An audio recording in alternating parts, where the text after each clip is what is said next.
Pesawat Smart Air ditembak. Nasib 13 penumpang termasuk satu balita setelah melarikan diri ke hutan.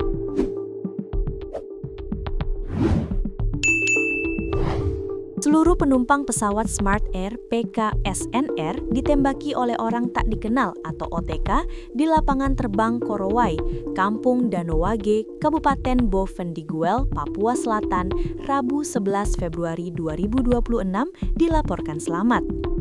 Kepala Divisi Humas Polri Irjen Pol Joni Edison Isir mengungkapkan pesawat tersebut mengangkut 13 orang penumpang termasuk di dalamnya Sau Balita.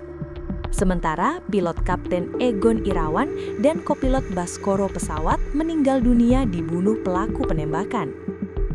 Saat insiden terjadi, pilot, kopilot, dan para penumpang berlarian ke hutan untuk menyelamatkan diri. Namun, pilot dan kopilot ditemukan oleh para penembak dan dibunuh pelaku. Pilot dan kopilot dikejar oleh para pelaku, kemudian dibawa dari dalam hutan ke lapangan terbang dan dibantai di situ, ucap Kapolres Bovendiguel AKBP Wisnu Perdana Putra seperti dilansir Kompas.com.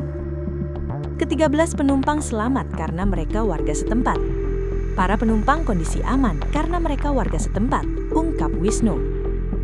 Pesawat milik PT Smart Air Aviation tersebut mengalami kerusakan setelah ditembaki.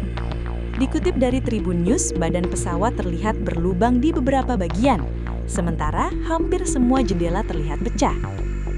Selain itu, cairan diduga bahan bakar tampak menetes di bagian sayap kiri pesawat. Saat ini, Polda Papua bersama personil Operasi Damai Kartens 2026 tengah melakukan konsolidasi untuk merespons peristiwa tersebut.